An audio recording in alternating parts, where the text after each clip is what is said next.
I had the opportunity to speak at the Statesboro Bulldog Club annual fall social. It was an amazing time. They brought me down there to tell them a little bit about some Georgia football and my career, my story. So I went all in. I told them about my story, my path, what my journalism budding career has looked like thus far, and what I hope it will look like in the near future. It was amazing, like I said.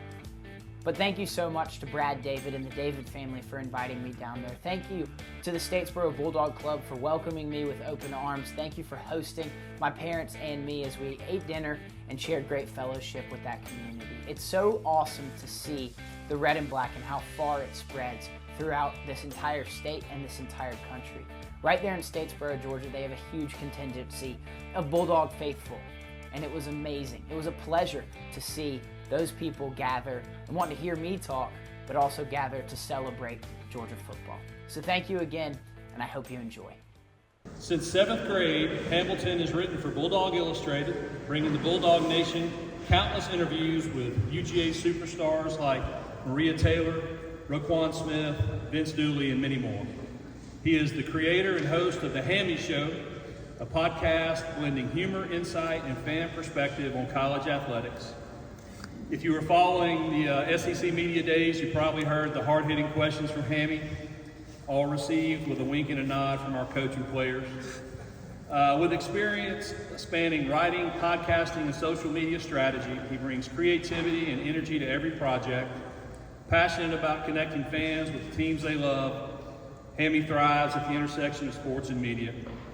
Had the pleasure of introducing his parents here recently, and I'll tell you, I got to know Hammy, God, when did y'all go to school? Not too terribly long ago. 2020. And there is no more passionate voice, no more, interesting social media follow. Everything's positive. He loves the dogs.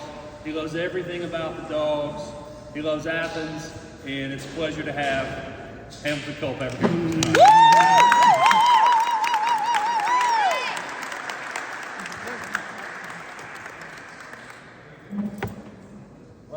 I really appreciate the introduction. That was a heck of one. I've never really been introduced because I've never done something like this. So I'm super excited. It's going to be maybe a little bit of an experiment, but we're going to have some fun. I'll tell you a little bit about what I do, and then we'll talk some Georgia football because I know that's what everybody wants to hear about. And then if we have time, I'll open up for questions. But I want to start by saying this is a bit of a full circle moment for me. And I say that because Jeff Dantzler, the son of Statesboro, pride and joy of this town, he's my mentor, and he has been my entire career through my young journalism career path. So it is quite the honor that I get to do this for the first time in his hometown. And I get to thank y'all for raising him right, because in turn, he has raised me right. I hope I can say that. But he has truly been such a blessing in my life. I'm sure you all have listened to him on the radio, countless Georgia baseball games, women's basketball games, interviews with coaches, players, athletic directors, whatever. But what you might not know is little Hammy was sitting right next to him for a lot of that. And I attribute everything to Jeff Dantzler. So once again, thank you all for raising Jeff Dantzler right.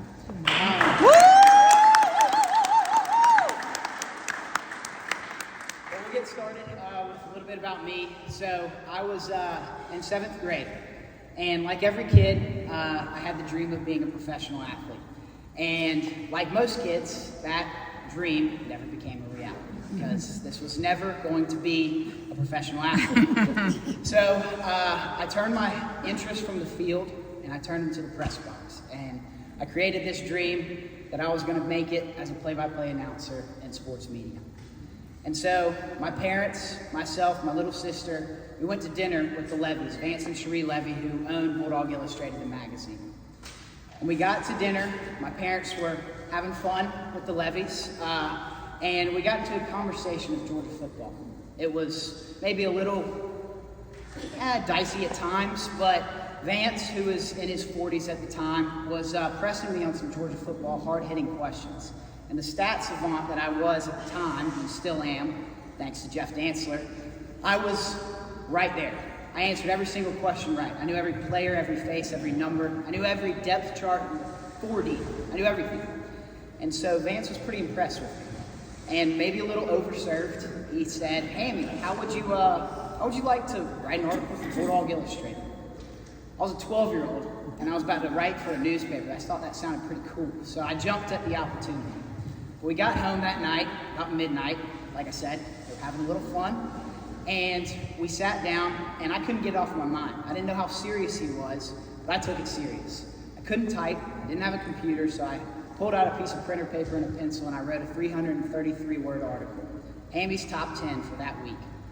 It was terrible. So many typos. If you ever find that article, please don't read it. But on that piece of printer paper, I took a picture of it, and I sent it from my mom's phone to Vance Levy. To my surprise, at 1 a.m., he was still having his fun, he responded immediately.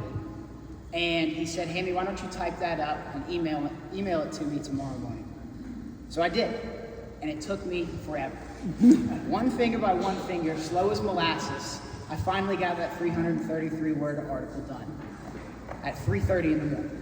And I sent it to him the next morning, about 7 a.m. To my surprise, yet again, he responded immediately. He said, "Check out BulldogIllustrated.com in a few hours, and it'll be up there." Sure enough, it was on there. So the next week, I get back in touch with Vance, and I figure out the deadline for the print. I finally get another opportunity to write, and I type up, slow as molasses again, another article. I called it the Hammies, and I still write it to this day, every single year at the end of college football seasons. And it's a play on word of the Grammys, but it's a college football award column. And I award best players, coaches, uniforms, games, moments, all that good stuff that we love about college football. And so I sent it to Vance in time to make it for print. I get it to him, and he says, "All right, we'll see if we can fit it in." So I open the newspaper that Tuesday, and on page 6 is the Hammies. So I was a 12-year-old, and I was published in a newspaper. Like I said, I thought I was pretty freaking cool. Flash forward 11 years, here I am now. I'm a full-time employee for Bulldog Illustrated. I stuck it out all throughout high school, all throughout college. And I started my own podcast, like you said. And I've made a little bit of a career for myself in this thing we call sports journalism. So as I look back, some of the greatest things that have ever happened were because of that dinner. And it's crazy to think that my parents just going out having fun with the Levies turned into what it is now. It's one of those God week moments that you look back on and just smile. And I'm proud of it. So I go through, I continue writing throughout high school, like I said. I get to college, March of 2020 is when I got in. The day the world shut down is the day I got my acceptance letter to the University of Georgia. It was a crazy freshman year, to say the least. I didn't go to class, it was all on Zoom. I didn't go to those classes either. And I got all my prerequisites done, and I applied to the Grady School of Journalism that summer going into my sophomore year. I got in, started taking my Grady classes, and that Christmas break, I applied to the Sports Media Certificate program. It's an amazing program that it's the #1 program in the entire country. So it taught me so much, but I go into my first class with that same dream that I had when I was a 12-year-old. I want to be the next great play-by-play announcer. So I get to my class, 35 classmates, and we sit down. And to all of the entire class, my professor looks at us and says, the first thing, she says, "Every single one of you probably wants to be the next play-by-play announcer on Sunday Night Football. You want to be Al Michaels. You want to be Mike Tirico. Well, guess what? You're not." And I was like, are you kidding me? She was supposed to give me the roadmap to be able to do this. And I was like a 19, cocky 18-year-old. I'm going to improve her wrong, basically.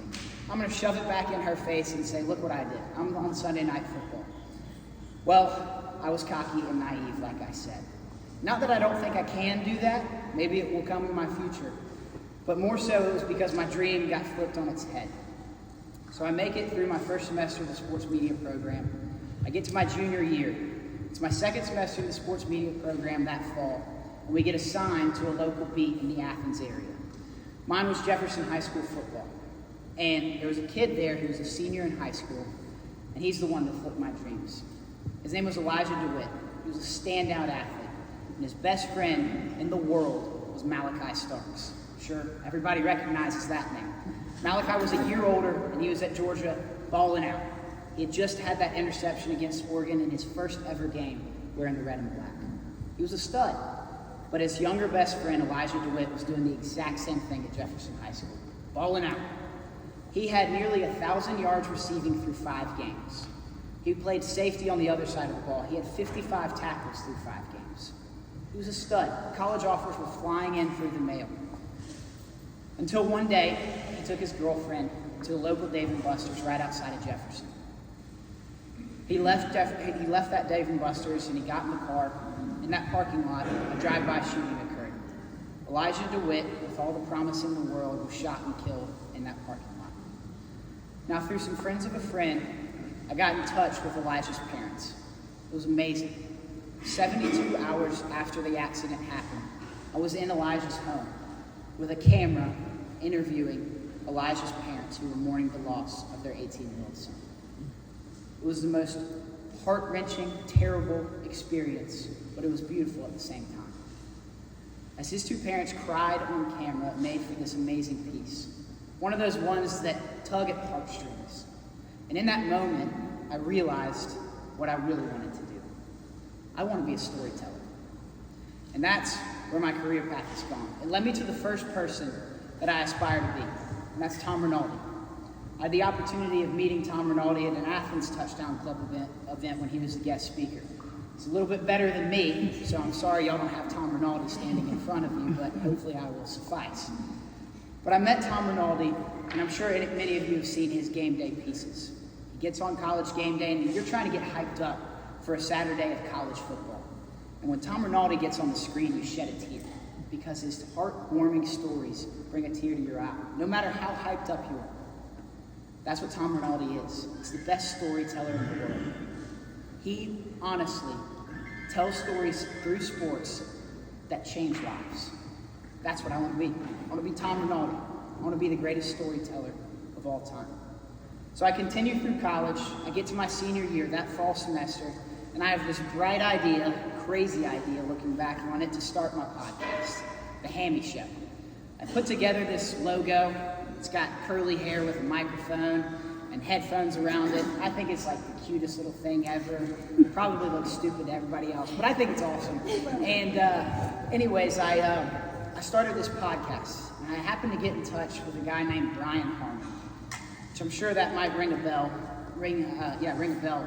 with you. But Brian Harmon at this time was 6 weeks removed from winning the Open at Hoy Lake. He was the champion golfer of the year. He was 2 weeks away from getting on a plane and going to Rome to represent Team USA for the Ryder Cup. He was at the top of his game. He was number 9 in the world. He was at the highest of highs. And for the inaugural episode of The Hammy Show, Brian Harmon was my first ever guest. I thought I kicked it off with a pretty kick-ass start. Excuse my language. But it was awesome. I was excited. I set the bar so high, though, that I didn't know what I was going to do after. But it led me to the second person that I aspire to be, and that's Scott Van Pelt. I'm sure many of you have watched SportsCenter After Dark with SVP, but he's the man, and he interviews people honestly, with the truth. He asks the honest questions, but he gets to interview those people in the highest of highs. After a team wins the Super Bowl, he has the Super Bowl MVP on his show 30 minutes after he hoists the trophy. He's the World Series MVP. He is the Stanley Cup Final MVP. He gets them at the highest of highs, just like how I got Brian Harmon on the Hammy Show at the highest of highs. So I want to be SVP. But I more so want to be SVP because I want to ask questions like him. He asks because he's never experienced it. He's never made a pick six in the Super Bowl. He's never made the game-saving out in the World Series. So he asks him, honestly, how does it feel to do what you just did? How does it feel to touch the Lombardi Trophy? And they give the most honest, raw answers. Sometimes it draws tears to their eyes. That's what I want to do. So I want to be SVP and I want to be Tom Rinaldi. But there's a third person. So I continue through college, and in my college career, I started this little thing. It's a little pregame hype-up speech that I do every morning. I put on a cowboy hat. I wear the same outfit for every single game day. I don't wash my socks, which is gross, I know, until we lose, which last year sucked because I had to wash them twice. It's good for my mom, but so I put on this same game day outfit. I top it off with my cowboy hat, and I walk around campus in some famous Athens landmark, and I give a speech in poetic fashion for about 60 seconds on Instagram. And it turned into kind of a little following. It felt pretty cool. I was wearing a cowboy hat and I'd walk into Sanford Stadium and people would recognize me. They'd be like, you're the kid in the hat. Yeah. They're like, can my kid get a picture with you? I'm like, holy cow, really? With me? And not because of the notoriety or anything, but I've enjoyed doing it. I'm passionate about it. I'm passionate about the dogs. I'm passionate about the red and black. But I'm more passionate in getting where I want to go in my career. And so doing this led me to that third person, Reese Davis. Reese Davis is the host of College Game Day. So first off, who doesn't want that job? Being the host of America's #1 sports talk show. You get to travel the country, and for every single Saturday, you get to talk college football for 3 hours. You get to sit next to Kirk Herbstreit, Nick Saban, Lee Corso, Pat McAfee, Desmond Howard, legends of the game. It's a pretty awesome job. But I was doing that, and I have these goals set, and I was really like, man, it would be cool to sit next to all those guys. It'd be cool to travel the country and go to random college campuses every Saturday. But what's really cool is how Reese Davis does his job. So I want to be Reese Davis because I want to talk like Reese Davis. Just how I do my 60 seconds hype-up speech every single Saturday morning in the fall, he does it on College Game Day. So when you watch College Game Day this Saturday in Knoxville, pay attention to the first 60 seconds of College Game Day. At 9 a.m. when the show kicks off, Reese Davis gets out there and he sets the table for the Saturday slate. It's perfect. It could be Grambling State versus Alcorn State, 2 schools you can care less about. But he hypes it up, and you're locked in for that entire Saturday until that game is kicked off. That's how I want to be. I want to be Reese Davis. I want to talk like Reese Davis. So unlike all 3 of these guys, I'm taking a bit of a different route. I'm taking the social media route, which is untraditional, unconventional, whatever. But these guys are different because they went through the traditional way. They started in small town USA and grew until they reached one of the top 5 markets. So for reference, market 1 is New York City, market 2 is LA, market 3 is Chicago, and so on. They start in like Lafayette, Indiana, and then they make it up to Wilmington, North Carolina. Then they maybe make it to Jackson, Mississippi, and New Orleans, and then Cleveland, and finally they're at Chicago, New York, or LA. Well, I did this, and it sucked. I went to Albany, Georgia, and I'm sorry if any of you have Albany ties, but I hated it. I'm not gonna lie. I've never lived below the gnat line. Try holding a 40-pound camera as still as you possibly can be while somebody's doing a stand-up in front of you with 30,000 gnats stuck in this afro. It's awful. I was the shakiest camera holder in WALB history. So I knew I couldn't do it. I knew I couldn't go through small-town USA for 25 years before I made it to New York City. So I'm doing this social media route. And the reason why is I got to meet Wes Durham. I don't know if that rings a bell for any of you, but Wes Durham is a play-by-play announcer for the Atlanta Falcons. He's on the ACC network, and unfortunately, he's also the play-by-play announcer for Georgia Tech. But we don't really have to talk about that. So anyways, Wes Durham, even though he's a techie, is one of the wisest people in this business. He's been in it for quite a while. And he told me, he said, Hammy, play to your strengths and surround yourself with people whose strengths are your weaknesses. And it's stuck with me ever since. When I was applying for jobs my senior year, that's when I got the chance to hear from him, and he told me those words. And I was like, well, shoot, why would I go to Albany, Georgia, when I could just play to my strengths? Why would I go to Albany, Georgia, when I can cover the team that I love, Georgia? Why would I go to Albany, Georgia, or Wilmington, North Carolina, or Spokane, Washington, when I can stay right in Athens, Georgia? The city that I grew up in, the city that I love. And so I went to Vance and Cherie, and I said, I want to be full-time for you. And I created my own position, and here we are. So now, I know you're tired of hearing about me, but let's talk a little Georgia football, because we're on it now. So I'll tell you a few things that I've noticed through these first 2 games, a few things that I got to see during fall camp and spring ball. But first off, this season's going to come down to the trenches on both sides of the ball. And that's my #1 concern is our offensive line. The 2 things that we have to do are stay healthy and establish the run game. And we have yet to do that in these first 2 games against Marshall and Austin Peay. So if we don't do that in Knoxville on Saturday, we're screwed. I'm not going to lie. But there is promise because we get Juan Gaston back and we get Ernest Green. Ernest Green has the most starts on that offensive line. He's number 71. Keep your eye out for him. He's a rock solid player. He's a big dude, and he's going to be a huge addition in Neyland Stadium on Saturday. Juan Gaston's a true freshman. Got his first ever start against Marshall. Got hurt in the first quarter, so we've barely seen him. He's barely played any college snaps, and he's going to get thrown into that game against Tennessee. So I'm worried about the offensive line because we have to establish the run. We have to establish the run because Gunner is fresh. He has barely started any football games. We have to make him comfortable, and that starts with the run game. So whether it's Nate Frazier, Chauncey Bowens, Cash Jones, Dwight Phillips, whoever in that backfield, they have to get going, and that starts on the offensive line. On the defensive side of the ball, I think if you go back to the 21 and 22 teams, the rock-solid pieces, the anchors of that team were Jalen Carter, Jordan Davis, and Devontae Wyatt on 21, and Jalen Carter on 22. We had game wreckers, showstoppers, disruptors on that defensive line, and that was the difference in our national championship seasons in 21 and 22 versus 23, 24, and every other year since 1980. We have to have those guys, those dudes on the defensive line, and I think we have two of them. Elijah Griffin is a true freshman. He's 350 pounds, and he was just clocked at running 20 miles per hour. Now, if a dude that weighed 350 pounds was running at you at 20 miles per hour, I think you'd get out of the way. You should, because he's scared. I've heard from some reports and stuff, if you're on the practice field, when he's running at 20 miles per hour, he screams. Imagine how terrifying it is if you're a running back running down the inside hash and a 350-pound dude is 20 miles per hour fast and screaming. It's horrifying. But anyways, so we got a dude in Elijah Griffin. Christian Miller's another all-SEC preseason guy. He's going to be the leader in that locker room, or in that room specifically.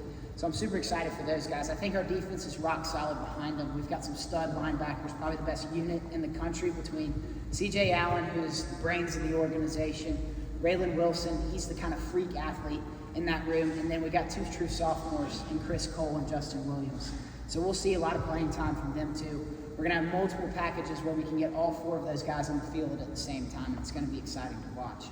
In the defensive backs, you got KJ Bolden, who's definitely a stud, one of the best in the country at safety. Dalen Everett's a leader on this team. Ellis Robinson on the other side at corner. Jonell Aguero playing that star position. It's going to be a lot of fun watching this defense. It's one of the most talented ones we've had in a very long time. And that's crazy to say because we had that 21 and 22 defense. On the offensive side of the ball, like I said, it starts with the run game. We have to establish that first to make sure Gunner is comfortable.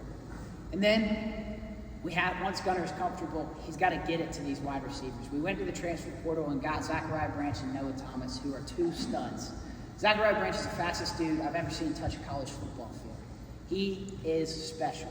Number one, and keep your eye on him, Noah Thomas is a complete opposite type of receiver. He's tall, he's lanky, he's got a catch radius like anything I've ever seen before.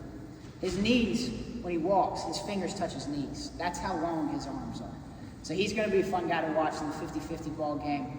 And then next to him, you got Colby Young, another 50-50 ball guy, sideline, back shoulder pass guy. So Gunner's just got to get those guys the ball. And then behind them, you've got so many stud receivers. Dylan Bell, he needs to be back to that Swiss Army knife position that he was in 2023. Last year, he was thrown into the wide receiver one role. Didn't work. He dropped a lot of balls. He can't be relied on like that. So Dylan Bell's going to be fun to watch. Then you got Cash Jones as a pass-catching running back. London Humphreys is going to take a step forward this year. Taylon Taylor's a freshman. Jacoby White-Helton is a true sophomore. It's going to be fun to watch that wide receiver room. Tight ends are great, best unit in the room.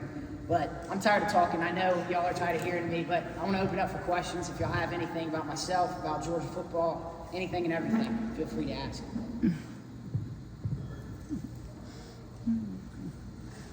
All right, Daniel, my first question. Go for it. Really impressed about the Gunner podcast with Rabbit Hot. Is it true to say that there were no coincidences? 100%. There are no coincidences. Brian Harmon has since become a dear friend of mine, and we were introduced to each other at this time when I'm struggling to figure out what I want to do, struggling to figure out where I want to go in my life. And Brian Harmon, I get on the phone with him, and he's happy to come on a podcast that has never even recorded an episode. And so that tiny little ripple that he created in my life has turned into this huge, huge thing. Or at least I hope it'll be a huge thing. I mean, the Hammy Show is tiny right now. We got 3,600 followers on Instagram. So go follow it, please, the Hammy Show. But no, there are truly no coincidences. It's something like the minnow theory. He created those small ripples in my life, and it has turned into massive waves. And I owe a lot to Brian Holman. So, yeah. All right, so I got a question. Hit me. Saturday, Coach Smith, talks a lot about that everybody's just got to do the duty that lies nearest. So who do you think is the difference maker Saturday, that if he does the duty that lies nearest him, we're successful? You're probably not going to like this answer, a lot of you. But that is our offensive coordinator's son, Drew Bobo. He's the only player on the field that will touch the ball every single snap. Drew Bobo is the anchor of that offensive line. We had, like I talked about, Ernest Green, who's the most starts on that offensive line entering this season. But Drew Bobo stepped in an injured Jared Wilson last year, and he stepped up to the plate in a big way. He filled in some SEC games, and he was truly a great SEC center.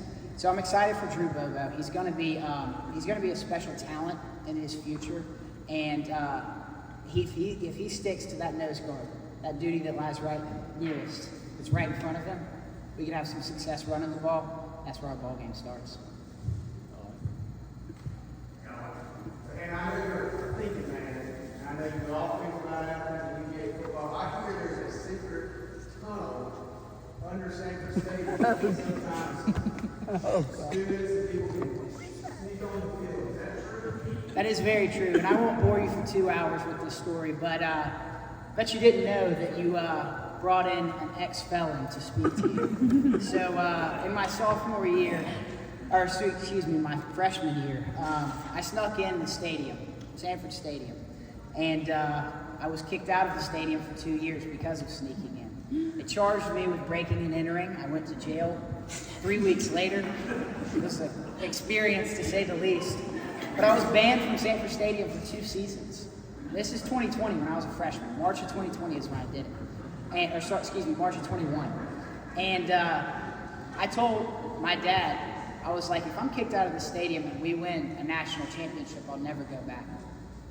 Well, sure enough, I'm kicked out for 2 seasons and we win 2 freaking national championships.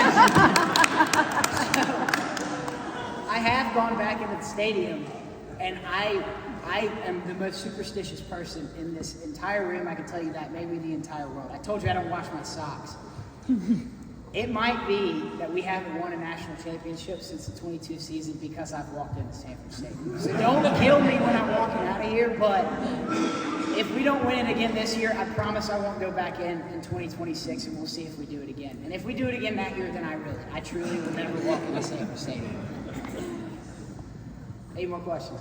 Yes, especially in today's college football, you mentioned Georgia's predominantly been run first, let's open up the offense. Different team from national championship years, and a big piece of that is making the quarterback comfortable. And where that comes from is the offensive line. But in today's day and age, I feel like the offensive coordinator position is just as big. You can we trust Bobo to scheme the right plays for the quarterback to get comfortable? Because especially even in college football, but NFL too, offensive lines are the gateway to actually creating offense that flows throughout the game. So you trust Bobo on Saturday to be able to open up the offense even if the offensive line isn't stepping up their full potential? So I've kind of stuck by Bobo's side. I did, at least after last season, when everybody bailed on him, if you will. And I think Bobo is an excellent offensive coordinator. And the biggest telling point about specifically this Saturday is look what he did against Tennessee last year. That was his best offensive game called from last season. He dialed it up for Carson Beck, as much as we all hate him. Carson Beck looked pretty damn good that game, I'm not going to lie. But I do think this season, thus far, it has been abysmal to watch. And I think that's in part because we don't want to open up the playbook. Why would we show our cards against Austin Peay and Marshall? But if it looks like the same stale offense against Tennessee on Saturday, I will hop off the Bobo train officially. I mark my words, because you have to step up to the plate in an SEC game. And this is one of the biggest ones. You go to one of the biggest stadiums in the country, one of the loudest places. Your offense is going to struggle. But obviously with hearing the play calls, your offensive line, all that good stuff. But if you don't dial up the right plays and they don't build their confidence early, if we don't jump to even a 3-0 lead, just get down the field, then it's going to be a long game. And I don't know if I have the faith in Gunner either to lead us back from a comeback, to will a team to a win, put the team on his back type of mentality. So yes, I'm a little cautious about Bobo. I think he has the ability to dial it up, but it's going to be put to the test this Saturday. So if that answers your question. Anybody else? Go for it, Dad. Tell us about our kicking game. Kicking game. All right. So we have the best punter in the country in Brett Thorson, first off. He is a professor of things in general. He knows everything about this world. He's from Australia. He's the Thunder from down under. That's what we call him. He is he's a thicker kicker. He's a big dude for a punter. And what he did against Tennessee in 2022 was one of the most magnificent punts you will ever see. He coffin cornered them inside the 1-yard line from his own 20-yard line. It was really one of the most impressive things I've ever seen. So Brett Thorson's a huge part, a huge weapon of this team.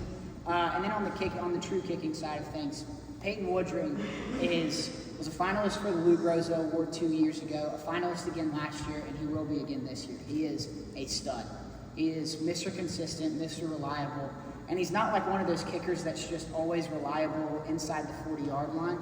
Now, he's got a leg on him. Like, he can hit 56, 57, 58 yarders. So special teams are an important part of this game, and those two guys, we have some of the best two guys in our punter and our kicker in the country. So I'm excited about them too.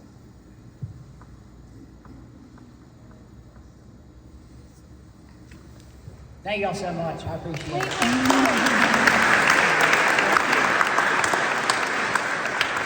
Okay, I've got one question for you about dancing. Okay. Do you know what Ert Russell nicknamed him? Oh, I just heard it. We just talked about it with somebody. Rule book. Yeah. Yeah. I'm sorry. All right, my question for Hammy is, I think you're one of the best social media follows. I'm not the biggest football enthusiast, but I think you're incredible. Tell us all where we can find you, how we can follow you, and what is the best way for us to support you? Of course. So on Instagram, I run the Bulldog Illustrated Instagram account, which is @WeAreBulldogs. Dog spelled DAWGS, of course. And my personal Instagram for the Hammy Show is @the_Hammy Show. Just give that one a follow. It would really mean a lot. On YouTube, the Hammy Show. Subscribe, follow, like, comment, do it all. Spotify, same thing, the Hammy Show. Twitter @the Hammy Show. What else am I missing? Oh, TikTok @the Hammy Show. Got 'em all. On all of them. Please follow. It's a good watch, I promise.